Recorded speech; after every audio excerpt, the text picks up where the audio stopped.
नमस्कार दोस्तों।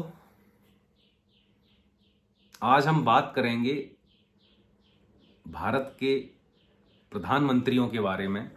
और हर एक नए वीडियो में एक नए प्रधानमंत्री की बात होगी।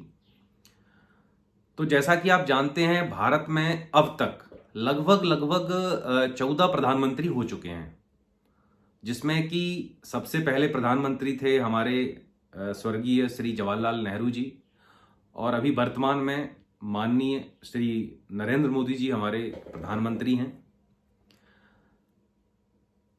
तो आज हम ये जानेंगे कि कैसे जवाहरलाल नेहरू जी यानी नेहरू जी भारत के पहले प्रधानमंत्री बने।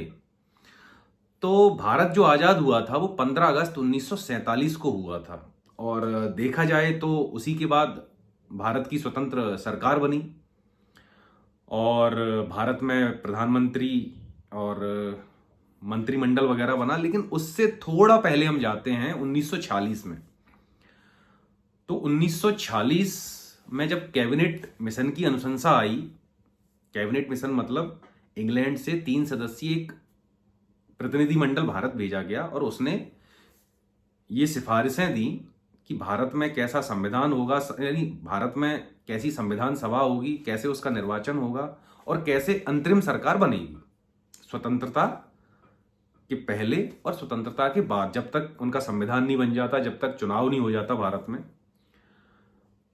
तो जून जुलाई के आसपास चुनाव हुए, जून जुलाई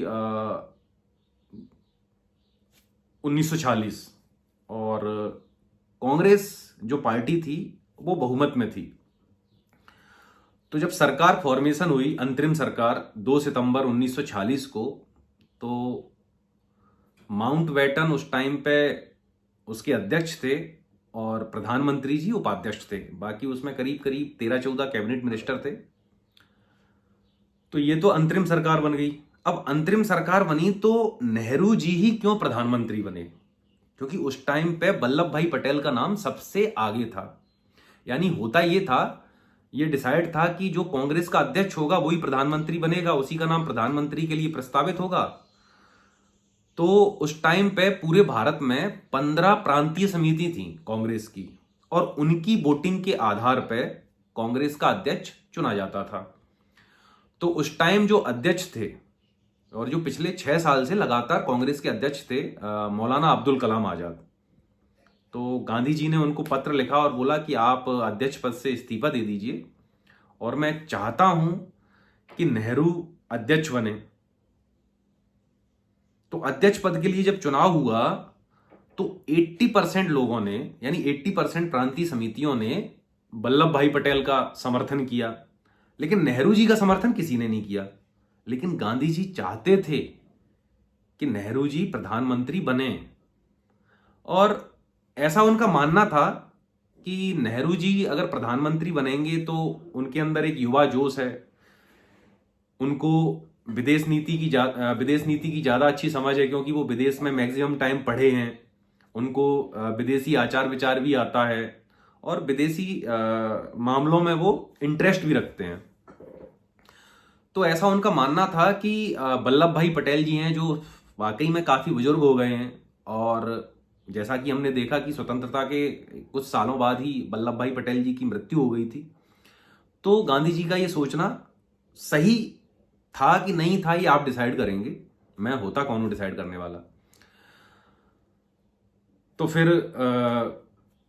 मौलाना साहब ने अपना इस्तीफा दिया और फिर से अध्यक्ष पद के लिए चुनाव हुए, जिसमें कि नेहरू जी को 80% समितियों ने समर्थन नहीं किया। लेकिन गांधी जी के अनुरोध पे नेहरू जी अध्यक्ष बने और उनको भारत का पहला प्रधानमंत्री चुना गया। और आगे क्या हुआ वो आप सब जानते हैं, तो मैं इस चीज पे बिल्कुल नहीं जाऊंगा कि कौन गलत था कौन सही था।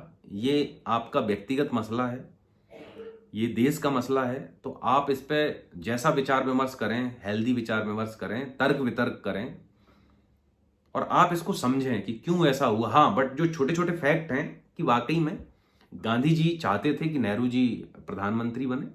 वो ऐसा समझते थे कि नेहरू जी देश अच्छा चलाएंगे और देश की विदेश में साख अच्छी रखेंगे, और वल्लभ भाई पटेल हैं वो देश के अंदर अच्छा काम करेंगे। तो इसलिए उन्होंने उनको गृह मंत्री के रूप में चुना और नेहरू जी को प्रधानमंत्री के रूप में चुना। बाकी आप लोग बेहतर समझदारी रखते हैं, बेहतर जानकारी रखते हैं, और किसी भी निर्णय का जो विश्लेषण है वो भविष्य में ही निकल सकता है। तो आज हम उसका विश्लेषण भी कर सकते हैं। और ऐसा नहीं है कि नेहरू जी ने बाकायदा त्यागपत्र देने की कोशिश भी की थी करीब 1958 या 59 में, लेकिन उनको त्यागपत्र देने नहीं दिया गया। लोगों ने काफी विरोध किया उनके त्यागपत्र का। नेहरू जी चाहते थे कि वो अब त्यागपत्र देके कोई दूसरा बंदा प्रधानमंत्री बने और फिर वो हिमालय निकल जाए, बट ऐसा नहीं हो सका। तो देश की नियति यही थी, और आपने देखा कि नेहरू जी ने कितना अच्छा काम किया, और नेहरू जी के साथ पटेल जी ने भी अद्भुत काम किया। तो ऐसे महान प्रधानमंत्रियों को हमारा नमन। जय हिंद, जय भारत।